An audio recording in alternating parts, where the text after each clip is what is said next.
Kill game number 4. Put your money where your mouth is. We've got channel points bets up right now. If you haven't already, make sure you go for it. But ladies and gentlemen, welcome to game number 4 between MarineLorD and LucifroN. Spawning in over on the left side of the map, we're going to have LucifroN, who is playing as the Abbasid Dynasty.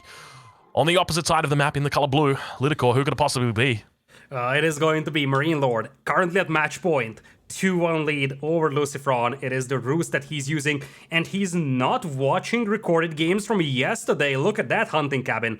Now, you said that you haven't really seen a lot of games from yesterday. Tell me, what do you think is the best position to place a hunting cabin at with the ruse in Right in that corner. Yep. That corner, oh my god, that must be a beautiful hunting cabin. That must be like, what is that, a 38, a 39?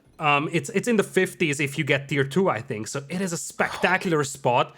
And this is something that we've seen yesterday being done. Like you see, 36 gold is not something to shy away from either. But I think this could have been a 50 in that corner, even without tier 2. So that definitely would have been a slightly better spot. We have seen some instances of that being done yesterday, but it looks like MarineLorD hasn't seen those games. Yeah, and I just got to say, I got to shout out the devs if you guys are watching right now. 10 out of 10 on this map rework. You guys have acknowledged, you know what, King of the Hill probably wasn't up to the standard that we wanted it to be, and now we can see that, you know, King of the Hill wasn't terrible before, but now you've turned it into a truly, in my opinion, S-tier map. This is absolutely one of my favorite maps to watch. One of my favorite maps to play as well. It's always predictable with regard to your wood lines, always predictable with regard to that sacred site in the middle. And so let's look to see how these players look to exploit it, because sacred site is going to be the name of the game here. Who is going to be able to contest that sacred site, hold that sacred site, and win that game? I gotta agree with you. I think, like the previous King of the Hill that we had before the patch, it was a terrible map. I hated it. It was very inconsistent, and really, it didn't have a character. I think that was the biggest problem with it. It was trying to be an open map with just one sacred site in the middle and fight for some gold control, but this guy has a character. It's a lot more closed and, to a certain extent, slower paced and defensive, but that makes it quite unique. And as you said, consistency is a key in these map scripts, and this is one of the most consistent scripts that we have currently in the game. It really, like, if I just look at the entire map pool, this feels like the most esports ready map of all. I agree as well. I definitely think this is up there. And I think that it's such an interesting blend, the way that this map works, because a lot of people would look at this and say, oh, well, it's a really closed off map. So people that boom, they're going to be in a really good position. Well, yeah, sure. But then by the same token, if they boom too hard, and they don't make enough units, then they're just going to lose, because the sacred site's going to get captured at 12 minutes, 13 minutes, and the game's going to be over before you can even get units out. So it's one of those things where it's like, you really got to be careful with how much you boom. Exactly, especially against a civilization like Rus potentially, because obviously the Rus will be more than happy to see the Abyssids just sitting back and booming on 2 town centers, because they will just move out for the boar. And let's not forget that initially this Abbasid, or the Rus, going forward for the boar, tower, and then that proxy archer range play, that was designed as an Abbasid killer, so to say. That build order was specifically designed to deal with the Abbasids. So you gotta wonder if that is going to be the approach that MarineLorD goes for. I would think yes. I would think yes as well. We'll have to see how he plays it, whether he looks to go into a second town center for himself. If he does that, he's going to be playing into the Abbasid. You know, that's essentially what they want to do. And I think the question is now, you know, who are the kings of the late game? Because this is, on a map like this does have the potential to go down to the late game. Is it going to be the Rus? Is it going to be the Abbasid Dynasty? And to be honest, I think maybe with the recent nerfs to the Rus, just the single change to the Springald really takes them down a peg in the late game, because it means that LucifroN's going to be able to have those mangonels being trained out on the field, even though they are slower because of the new patch. Obviously, that one nerfed down the build time, but he's actually going to be able to make mangonels for once. And now we see the villagers moving out towards the middle of the map. It is going to be a little bit of a bore shenanigan today. Yeah, he's currently sitting at 250 bounty. He's going to increase that to 325. And you see, once again, the aggro is there. That boar with the area aggro is going to attack whoever is closest to him. Looks like the villagers will be able to get a good surround, though. At this point, LucifroN can just try to get that final arrow in to somehow steal the bounty or deny the bounty from his opponent, but that's not going to be the case over here. And with that, that's a very nice micro over there for MarineLorD. He's got 1 low HP villager, though, and LucifroN is coming in for the kill. That is 5 HP. That's a dead villager. That has to be a dead villager. That is indeed a dead villager. Look at those daggers. Nice, sharp, pointy. Indeed, that villager is dead. Poor Sally, the shepherd. She just wanted to shear sheep. Unfortunately, she was sheared herself. And that's the reason why LucifroN is trying to aggro that boar so early, as we see two villagers moving up for the tower. If he can find a good angle to tower that boar with, that could still deny the boar here from MarineLorD, but... Oh, MarineLorD, I think he saw the villagers, and that's 3 scouts. And with the increased attack speed, he can easily deny this tower here. Yeah, we now see it coming up as well. By the same token, it looks like an early archery range going to be coming out here. What kind of damage is he going to be looking at doing? Actually takes out, was that a sheep? If he puts some damage onto that sheep, he's going to be up to 12 damage for each of those villagers. He could definitely pull them in this scenario, but at the same time, it's always a tough situation. But if this outpost does go up, it's going to deny the ball completely in this position. I don't know exactly how MarineLorD's going to look to deal with that. You can see the villagers falling back. He actually gets the archer out, and he's going to be able to deny it completely. So very well played there by MarineLorD, opting for the fast archer instead of going for the fast wooden fortress. Super smart move.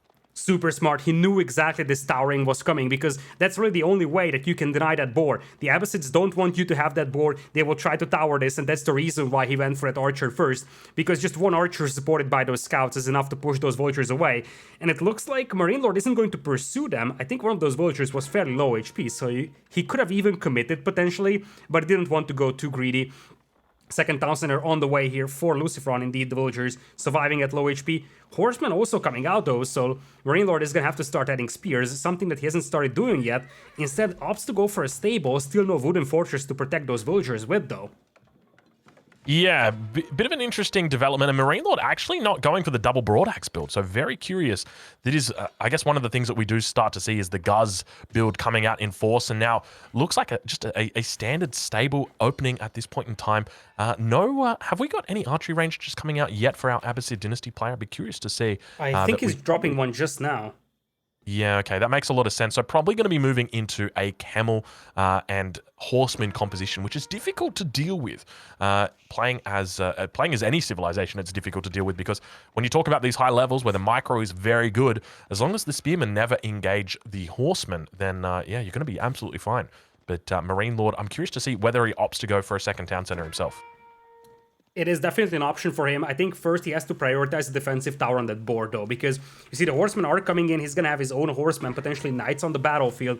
Looks like he has the stable, but there is just one knight coming out right now, and it could just be knights and archers at this space. There is the camel archer, as you pointed out. That's going to debuff the cavalry as well from MarineLorD.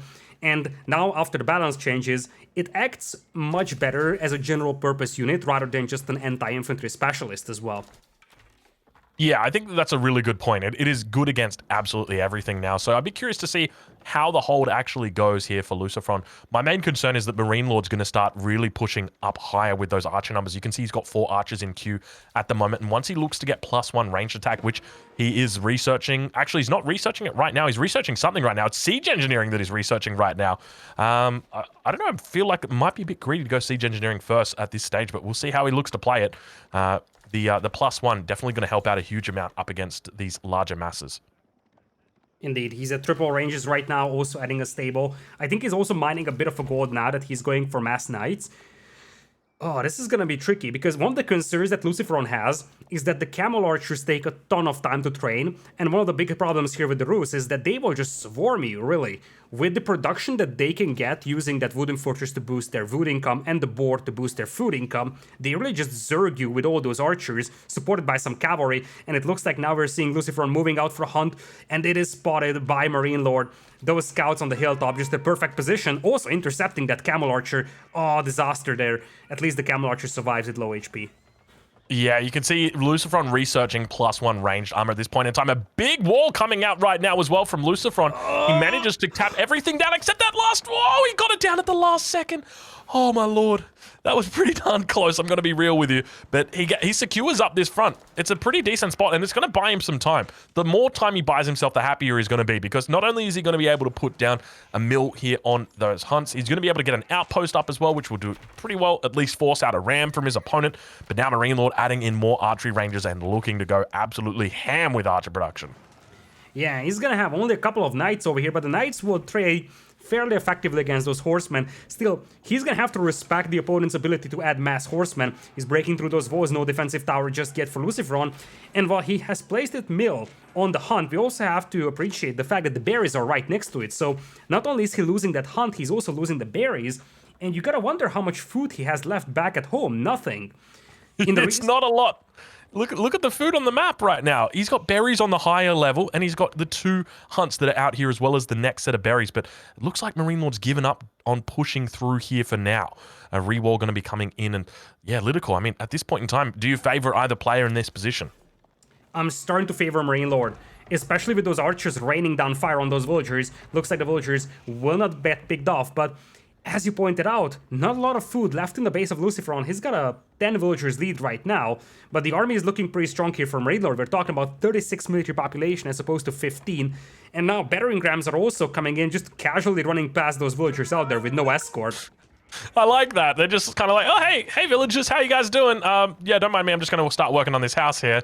And I like that the villagers were just happily on the wood line as well. Like, he didn't even really notice. He's like, that's a battering ram. Hold on, that's wearing the wrong colors. Yeah. At this point, though, a huge mass of horsemen is building up for LucifroN. He's got +1 armor. The question is, does MarineLorD have enough archers to actually one-shot out that horseman? Because if he does, it's going to be absolutely fine for him. But I don't think he does. It's quite a lot of ranged armor on those bad boys. Yeah, and LucifroN is playing this one very patiently, as he should. He's waiting, because he needs that critical mass. If he takes a premature fight, it's gonna be over for him. But it looks like now he's committing, sees the archers.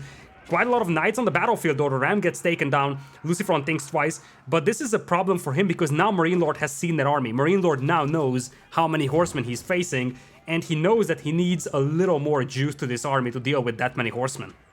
And that's exactly it. And I love the fact that he's going just for knights here, not even opting... Oh, is he? No, he's adding in another stable. I love it. It's such a smart move. So if you go into spears, they're essentially useless just because of how quickly the camels kill them. But now it looks like village up might be going down here, I suspect, as indeed it does. Probably the wrong wood line to be going for. And now we see the horsemen coming in with the camels. He's happy with this mass. He said, you know what? Let's try and do it. But this is a bit of a difficult spot here. He's going to be able to get the spears, or rather the knights, to the front line. And look at this surround. It's such a beautiful fight for MarineLorD on top of the hill. And now all the horsemen are going to be stuck in here just fighting against the knights. And that's exactly what MarineLorD wants. A terrible position coming out from LucifroN. Why is he fighting this? Terrible position out there. I mean, he took down the battering ram, but that was the best possible fight that MarineLorD could have taken. Beautiful choke point, and that's exactly what you want. You don't want those horsemen to hit the archers. You want those knights to tank up the damage. Bit of a counterattack now coming in here. Looks like the walls are open. 1 or 2 villagers might fall, but ultimately LucifroN lives to see another day, and his horseman numbers are still high. He even traps the scouts in there now, and you get the feel that LucifroN is totally stabilizing over here. That fight that he took was as ineffective as it could possibly have been, yet his unit composition is so much better still that he still is in a great position, I think. I got to agree with you. It's kind of wild to me that was such a bad fight, and yet he still didn't lose how he should have. Because if that had been on, if that had been on dry Arabia, it would be a good game. LucifroN would have completely surrounded, completely destroyed the army of MarineLorD. He's sitting on 2 town centers. He's got an 11 villager lead at this point in time. The boar would all of a sudden be gone. All of the deer would be gone, and now the tables would be totally turned. But instead, we do see LucifroN suffering a few more villager losses up towards the north. As once again, I think we might see a potential wall delete here, as I don't know exactly what those horsemen are doing. They decided to pull all their spears up. Now going to be charging in. LucifroN very intent on fighting against these knights with his own horsemen, and once again MarineLorD going to be falling back towards this position. A beautiful little hole he's got here, and now finally it looks like the horseman going to be able to get on the back line. You can see him getting a nice surround coming in. The spears doing a great job of just jabbing through those archers, and a beautiful surround coming through. LucifroN wants to take this to a game number 5, and I think he might be able to do it. The surround here is absolutely beautiful, Lidakor.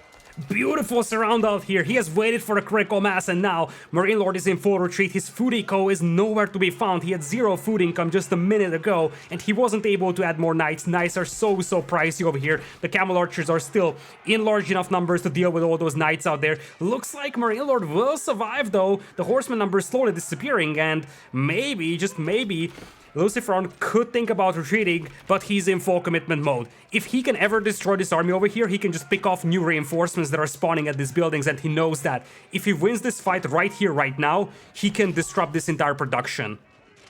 Yeah, and that's exactly it. And you can see that he's rallying troops to this position, but he is slowly and steadily getting whittled down. But at the same time, I mean, LucifroN has done everything that he needed to do. He survived. We're at 15 minutes now into this game. All the battering rams have been killed. Majority of the archers have been killed. There's only a few knights that remain, and he's able to wall up behind that. And as a result, oh, I've lost my feed. Oh, I'm back. Hello. Oh, F in chat. I can see you guys effing. Oh, there we go. So we got a slow-mo action here. All intentional. Okay, back on track we are. Okay, all right. Are we here? Every Fs. Okay, I'm seeing a little bit of a frame drop, but it's looking tenable. All right, I think we are gonna be okay. Slow motion is happening right now. I feel like we're walking on the moon right now, Lidakor. Yeah, we're back on track. Don't you worry. It is a bit of a hiccup, but we have seen what we had to see here. The concern right now for LucifroN in here, as we were focusing quite a lot on those lag spikes, is that we got 9 army for LucifroN. So sure enough, he has managed to hold this off. He's at a very nice 69 villager count, but there is a problem for him. He has ground down that first wave, but the second wave is coming in. He has actually dropped the third town center over here. You could argue if this is a little too greedy though. Yeah, it's probably a little bit too greedy at this point in time. I got to be honest. I think the 2 town centers is all you need, but at the same time, this kind of comes down to the lack of scouting out from him. Typically in this situation, you'd be looking to try and scout your opponent, see how many town centers they're on, but it's just so hard against the Rus because of the potential for them to potentially... I realize I've just said too much potential. I apologize to all my potential fans out there. But yeah, there's always the room for a second town center to get thrown down in this situation without ever touching stone. And that's always so dangerous when you're playing up against Rus because they can hide it. They can keep it away, hidden, and you'll never know about it. Yeah, so you're telling me that there's a high potential that the Rus could drop a second town center? Potentially. Potentially, right. Yes. But, I mean, looking at villager count now, you see that there are 23 villager difference between these 2 players. 1 town center for the first player, 3 town centers for the second one. The issue is... Just look at those villagers moving up. LucifroN is sending villagers to the berries of MarineLorD. The level of greed is just unbelievable. Well, he's running out of food, so he needs to find out other alternative sources, and indeed it looks like he has. I like it. But look at the production that came out for look at the production that's come out for LucifroN. He's got so many buildings, but now unfortunately looks like this third town center doesn't seem too long for this world. More horsemen coming out at the same time, a big mass of knights though, and that is going to be the difference in this fight. 10 villagers inside the town center going to be looking to siege down that battering ram. Knights moving in, trying to run a screen there, but look at the surround coming through for LucifroN. He's doing absolutely well, just tagging away at all of those archers, makes a little way around towards the top, and you can just see his overwhelming his opponent at this point in time. Just look at the beautiful micro coming out from him. Beautiful, beautiful play over here for him. The camel archers are also dealing with most of those knights out there. And really, having that extra tower right next to the town center ensures that all villagers could jump into safety. And it also delivers a ton of extra firepower to this battle. So you see, that's part of the reason why all those knights get ground down over here.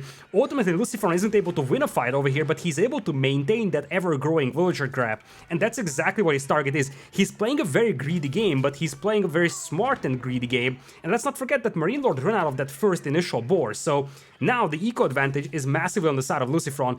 I really love the way that LucifroN is playing this. He's playing it immaculately, honestly. When it comes down to his playstyle, it's just 10 out of 10 here. He's doing a really decent job. But look at all the hunting cabins coming out now from MarineLorD. But my suspicion is it's probably going to be heading into a game 5 because from here, LucifroN has basically got, he has run MarineLorD out of steam. It would be absolutely crazy to me that LucifroN could somehow lose from this position. But dare I say it is the caster's curse, giving him the kiss of death. Farms now going down in the base of LucifroN as well. He needs to start adding farms at some point. I mean, he's eating the berries of MarineLorD. At some point, he's going to have to start switching into farms. We're 20 minutes into the game. As you pointed out, though, the momentum is just disappearing sort of from MarineLorD. And if we ever see a castle age from LucifroN, I think that is something that's going to give him so much edge over his opponent that it should push it to game number 5. The window is slowly closing over here from MarineLorD. He's once again launching a push over here, but this is a strong and fortified position, and you gotta wonder if MarineLorD is gonna be able to push this one. If not, then you could see LucifroN banking up the food for Castle Age, and if he gets to Castle Age, starts adding Lancers, it's game over for MarineLorD with this unit composition. Yeah, you're 100% right, but let's not get too far ahead of ourselves. Keep in mind that the military lead at the moment for MarineLorD is triple that of LucifroN, so he's definitely looking quite strong. But now we start to see a shift in the philosophy of LucifroN. He realizes there's too many knights here. What is going on with all these knights coming out? And he decides, I'm gonna chuck some spearmen down. So a smart move by him to do that, but there's so much production. The question is whether he's going to be able to get enough units out in time. First town center, if it goes down, it's not going to be the end of the world. He's still got 2 town centers sitting behind this. When you compare that over to MarineLorD, he's only sitting on 1, but now the battle begins. Camel Archer is going to be firing off on the back line. You can see the horsemen kind of outnumbered when it comes to the knights, and we could see MarineLorD looking to potentially overrun this position. Villagers going to be going down here, trying to take down the battering rams. First one does go down. Second one looks like it's also going to be able to survive in this situation and continue working towards that 3rd town center. And now we start to see spearmen coming out, but MarineLorD is really looking to take control of this game. And we may have called it a bit too early, because now all of a sudden MarineLorD was investing all those extra resources he had into lancers or into knights, and he's completely overwhelmed his opponent's position. So many knights have come out. A massive switch. Yeah, you're right about that one. He was just sending in wave after wave after wave, and the thing is that LucifroN, every single battle before, he was able to win, but he lost a lot of horsemen. If you remember the battle where he chased the archers back. Oh, look at that, LucifroN taps out. I don't even continue that sentence out there. Wow. Oh, that's so weird. I mean, I understand why, but it is just so heartbreaking to just tap out when up like 30 villagers. Boy, oh boy. I mean... He just lost too much on those previous battles. He always won the battle, but MarineLorD, it was just much easier for him to replenish those forces.